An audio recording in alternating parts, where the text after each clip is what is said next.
Hello friends, বর্ণালী.লাইফস্টাইলে welcome. আজকে আমি রিঠে মাছের রেসিপি করে দেখাবো। মাছটাকে কেটে ভালো করে ধুয়ে নিয়েছি, আর এখন লবণ, হলুদ, একটু লঙ্কার গুঁড়ি মাছটাকে ভালো করে মেখে নেব মাছে। আমার ভালো করে মাখানো হয়ে গেছে। আর এখানটায় আমি পেঁয়াজ কুচি, টমেটো কুচি, ধনেপাতা কুচি, আদা রসুনের পেস্ট আর এখানটায় 2টি কাঁচা লঙ্কা চিড়ে নিয়েছি। কড়াই আমার গরম হয়ে গেছে, এখানে আমি সর্ষের তেলটা দিয়ে দেবো। তেলটা একটু গরম হয়ে গেলে এই যে তেল থেকে দেখো ধোঁয়া বেরোচ্ছে, এবারে মাছগুলি আমি ছেড়ে দেবো।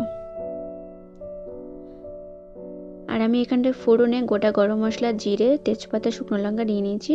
আর এখানটায় গুঁড়ো মশলা, ধনে গুঁড়ো, জিরে গুঁড়ো, হলুদ গুঁড়ো, লঙ্কা গুঁড়ো আর স্বাদ মতো লবণ নিয়ে নিয়েছি। প্রত্যেকটা মাছ আমার কড়া করে ভেজে নিয়েছি। আর মাছ ভাজা তেলেই আমি একটু তেল দিয়ে দিলাম, আর সেই তেলে ফোড়ন আমি দিয়ে দিচ্ছি।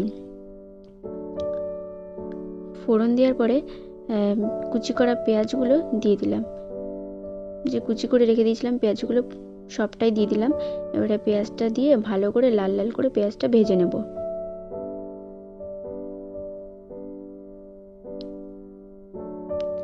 পেঁয়াজটা একটুখানি ভাজা হয়ে গেলে টমেটো কুচি দিয়ে দেবো।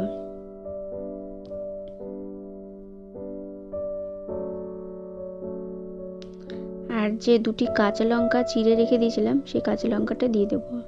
তারপরে এই যে আদা রসুনের পেস্টটা দিয়ে ভালো করে কষিয়ে নেব,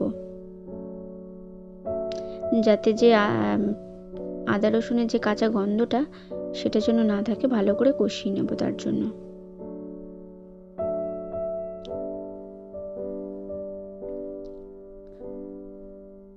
আর এই যে কষানো হয়ে গেছে, যে গুঁড়ি মশলাটা, এখন যে গুঁড়ো মশলাটা আমি অ্যাড করব এর মধ্যে।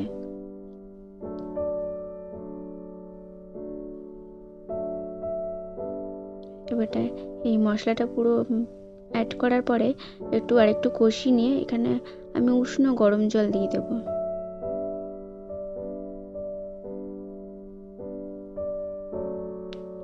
উষ্ণ গরম জল দিয়ে তারপরেও কষাতে থাকবো।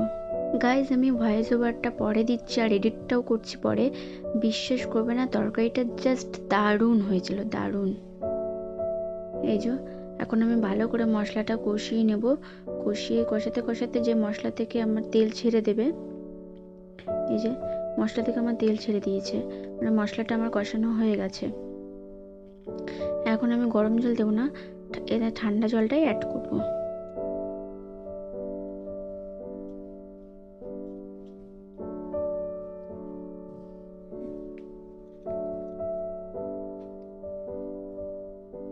আমার ঝোলটা ফুটে এসছে, আমি একে একে মাছগুলো দিয়ে দেবো। মাছগুলো দিয়ে ফুটে গেছে, এখন আমি কুচি করা ধনেপাতাগুলো দিয়ে দেবো।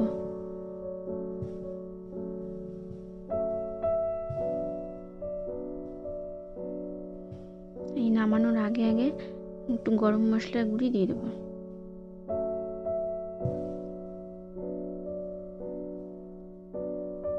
ভিডিওটা যদি ভালো লেগে থাকে লাইক, কমেন্ট, শেয়ার, সাবস্ক্রাইব করে দিও।